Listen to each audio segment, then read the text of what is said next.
인간의 보편적 창의성 입증하는 문자체계.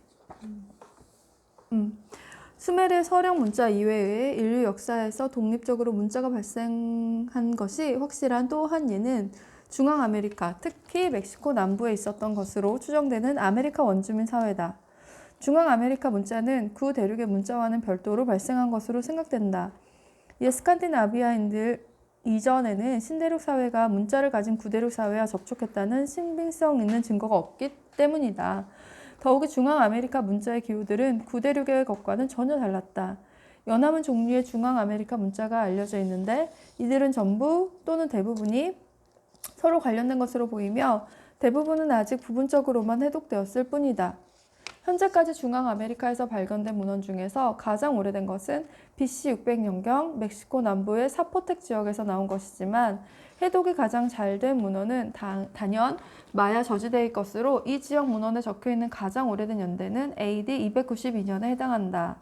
마야 문자는 독립적으로 발생했고 기호의 형태도 독특하지만 구성 원리는 본질적으로 수메르 문자 및 거기서 자극을 받아 만들어진 서유라시아의 다른 문자 체계들이 구성된 원리와 흡사하다. 수메르 문자처럼 마야 문자도 어표와 음성 기호를 모두 사용했다. 추상적인 낱말을 위한 어표들은 종종 리버스 원리를 바탕으로 고안되었다. 다시 말해 추상적인 낱말들을 쓸 때는 발음은 비슷하지만 간단히 그림으로 나타낼 수 있는 다른 의미를 가진 낱말을 뜻하는 기호를 이용했던 것이다.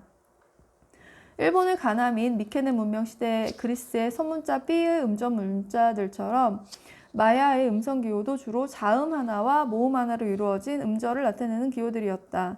그리고 초기 셈 알파벳의 글자들처럼 마야의 음절 기호도 그 음절로 시작하는 발음을 가진 사물의 그림에서 비롯된 것들이었다.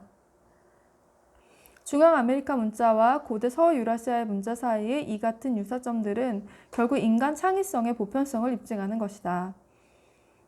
수메르어와 중앙아메리카 언어 사이에는 특별한 관련성이 없지만 이를 문자로 옮길 때에는 둘 다 비슷한 여러 가지 문제에 부딪혔다. 그리하여 수메르인들이 BC 3000년 이전에 창안한 해결책들이 BC 600년 이전에 세계의 절반을 돌아 중앙아메리카 인디언들에 의해 다시 창안되었던 것이다. 청사진 복사와 아이디어 확산. 나중에 살펴볼 이집트, 중국, 이스터 섬 등의 문자는 예외일 가능성도 있지만 그 밖의 곳에서 발명된 문자 체계는 만들어진 장소, 시대와 장소를 막론하고 모두 수메르 문자나 초기 중앙아메리카 문자를 변경시키거나 적어도 거기서 자극받아 만들어진 문자 체계에서 유래된 것으로 보인다. 독립적으로 발생한 문자가 그토록 드문 이유 중 하나는 앞서도 언급했듯이 문자를 새로 만들어내기가 매우 어렵기 때문이다. 또 한 가지는 수메르 문자나 초기 중앙아메리카 문자와 그 파생 문자들 때문에 다른 지역에서 새로운 문자를 독립적으로 만들어낼 기회가 견제되었기 때문이다. 우리는 수메르 문자가 발달하는데 적어도 수백 년에서 어쩌면 수천 년의 시간이 소요되었다는 것을 알고 있다.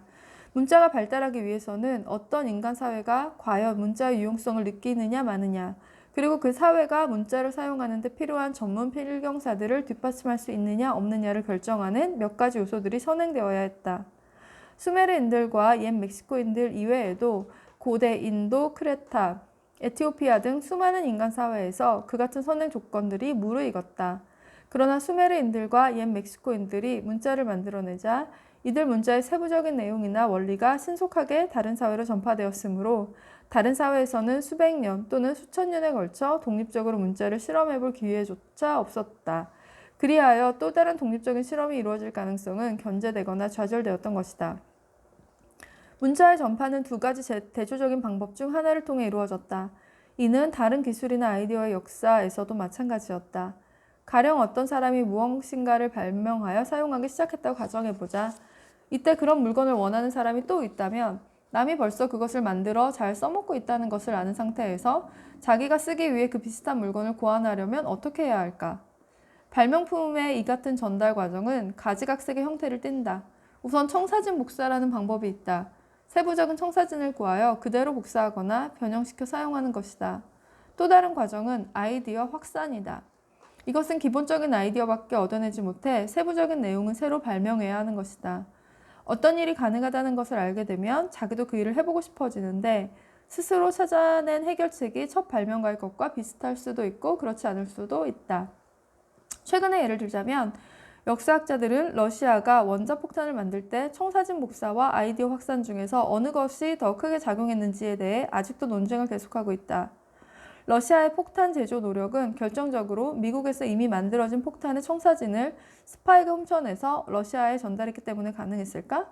아니면 미국이 원자폭탄을 히로시마에 투하했을 때 스탈린은 비로소 그와 같은 폭탄의 유용성을 실감하고 그때부터 러시아 과학자들이 미국 측의 폭탄에 대한 세부적인 정보가 거의 없는 상태에서 부랴부랴 독립적인 연구를 시작하여 원자폭탄의 원리를 재발명했던 것일까? 이 같은 의문들은 바퀴, 피라미드, 화약 등의 발달사에 대해서도 똑같이 제기될 수 있다. 지금부터 청사진 복사와 아이디어 확산이 문자체계의 전파 과정에서 어떻게 작용했는지 살펴보기로 하자. 다 됐어?